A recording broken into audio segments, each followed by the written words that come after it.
توبہ کہتے ہیں رجوع کرنے کو، گناہ چھوڑ کر نیکی کی طرف رجوع کرنا، غفلت چھوڑ کر حضوری کی طرف رجوع کرنا، اس کو توبہ کہتے ہیں۔ اور اس کا حکم اللہ نے سب کو دیا ہے۔ عجیب بات ہے، اس لیے کہ ہر انسان خطا کار ہے۔ نبی السلام نے ارشاد فرمایا کل بنی آدم خطاؤن، سارے کے سارے بنی آدم خطا کار ہیں۔ تو انبیاء کے علاوہ جتنے انسان ہیں ہر ایک سے کوئی نہ کوئی خطا ہوتی ہے۔ اب سمجھنے کی بات ہے کوئی سمجھتا ہے یا نہیں سمجھتا، مگر ہم تو عام درجے کے لوگ ہیں، ہم سے تو گناہ سرزد ہوتے ہیں ارادتاً، تو ہمارے اوپر تو توبہ کرنا فرض ہے۔ علی حجویری رحمۃ اللہ علیہ اپنی کتاب میں لکھتے ہیں کہ توبہ کے 3 درجات ہیں۔ ایک درجہ یہ کہ انسان گناہ سے نیکی کی لیے توبہ کرے، اور دوسرا درجہ یہ کہ ادنا نیکی سے اعلیٰ نیکی کی طرف جائے، اس کو بھی توبہ کہتے ہیں۔ اس کی مثال قرآن مجید میں ہے کہ حضرت موسیٰ علیہ السلام نے عرض کیا ہے اللہ رب ارنی انظر الیک، اے اللہ میں آپ کو دیکھنا چاہتا ہوں، میں آپ کا دیدار کرنا چاہتا ہوں۔ عاشق تھے نا، تو اللہ نے فرمایا نہیں میرے پیارے موسیٰ ایسا نہیں ہو سکتا۔ تو جب موسیٰ علیہ السلام کو محسوس ہوا کہ یہ چیز ٹھیک نہیں تھی تو فرمایا سبحانک تبت الیک، اے اللہ میں توبہ کرتا ہوں تو پاک ہے۔ یہ ہے ادنا سے اعلیٰ کی طرف متوجہ ہونا۔ اور تیسرا درجہ ہے کہ مخلوق سے اللہ کی طرف متوجہ ہونا۔ یہ رتبہ اللہ نے اپنے محبوب صلی اللہ علیہ وسلم کو عطا فرمایا تھا۔ چنانچہ 2 کیفیتیں ہوتی ہیں، ایک ہوتی ہے رین اور ایک ہوتا ہے غین۔ رین ہے زنگ سے، کلا بل ران علی قلوبہم ما کانوا یکسبون، تو ہمارے دلوں پہ زنگ ہوتا ہے۔ اور نبی علیہ الصلوۃ والسلام کے دل کے اوپر کیفیت تھی کہ آپ کئی مرتبہ اپنی امت کی طرف زیادہ متوجہ ہو جاتے تھے۔ اس کی مثال یوں سمجھے کہ بیوی کو اپنے خاوند سے بہت محبت ہوتی ہے، لیکن جب وہ ماں بن جاتی ہے تو شفقت مادری کی وجہ سے بچے کی خبرگیری اس پر غالب آ جاتی ہے۔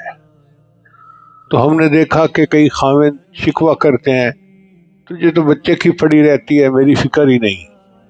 اس کو فکر ہوتی ہے مگر کیا کرے، شفقت مادری ہے نا، وہ بچے کو کیسے اٹینڈ نہ کرے۔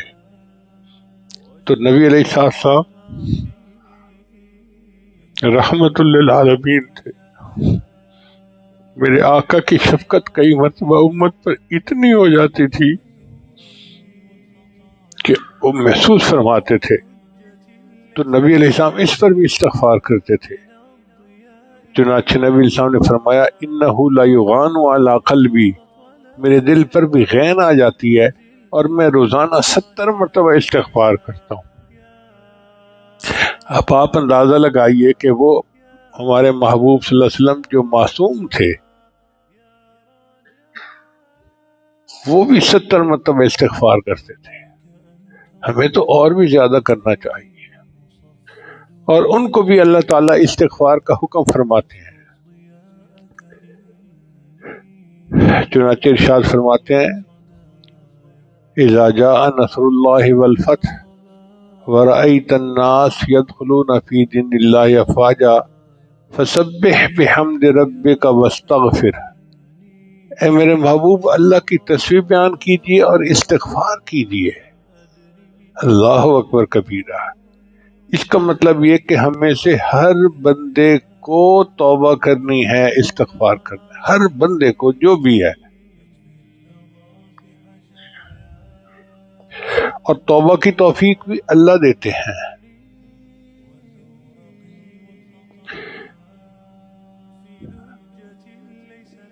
اور جب بندہ توبہ قبول کر لیتا ہے توبہ کر لیتا ہے تو اس کو قبول بھی اللہ تعالیٰ فرماتے ہیں. تو بندے کی توبہ دو بریکٹوں کے درمیان ہوتی ہے، ایک اللہ کی توفیق اور دوسری اللہ تعالیٰ کی طرف سے قبولیت. اللہ تعالیٰ اتنے کریم ہے. اب یہاں سوال پیدا ہوتا ہے کہ جب اللہ تعالیٰ توبہ کا حکم فرماتے ہیں تو گناہ سے بچائی کیوں نہیں لیتے؟ بھائی اللہ تعالیٰ چاہتے ہیں کہ میری صفت درگزر کا اظہار ہو.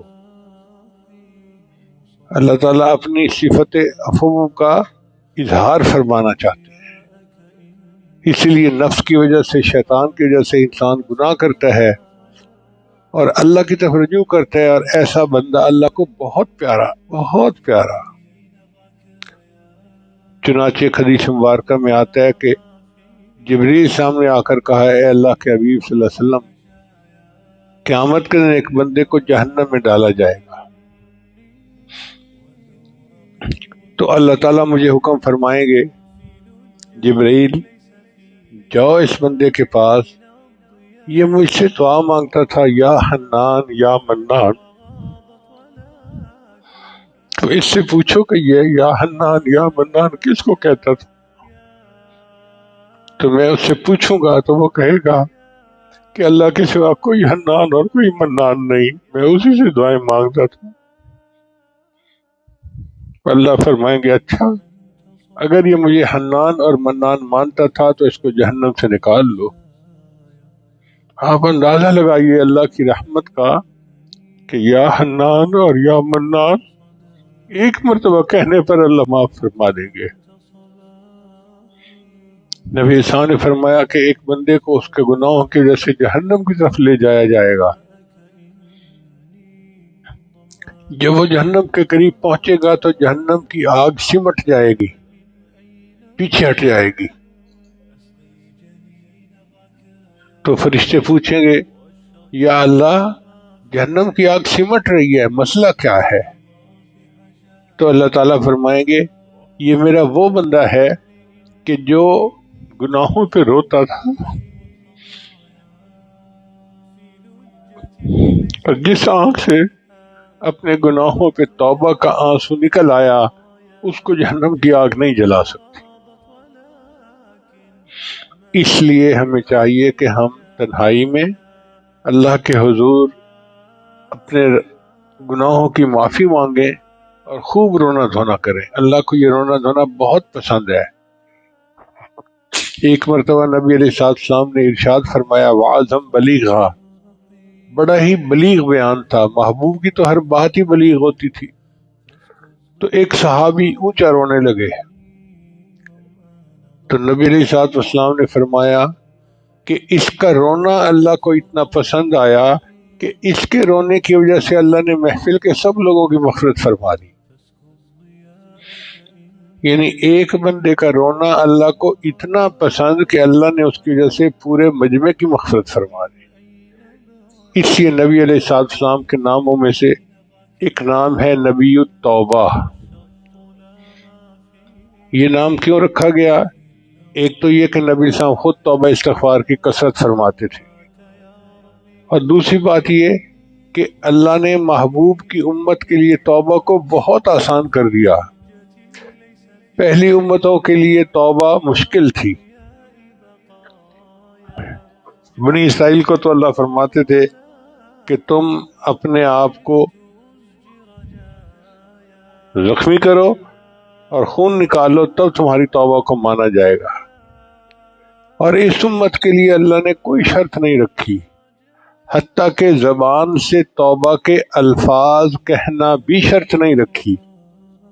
نبی صاحب نے فرمایا الندم توبۃ، دل کی ندامت کا نام توبہ ہے.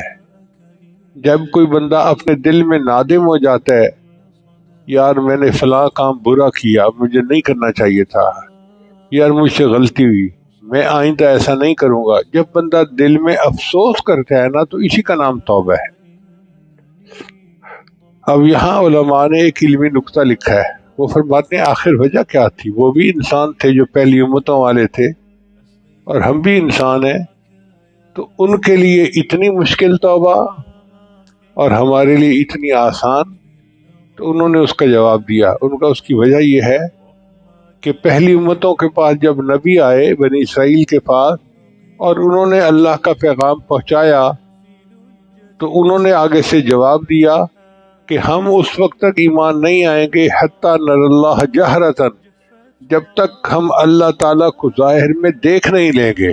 لن نؤمن حتی نر اللہ جہرتن، دیکھیں گے واضح طور پر اللہ کی نشانی کو پھر ایمان لائیں گے.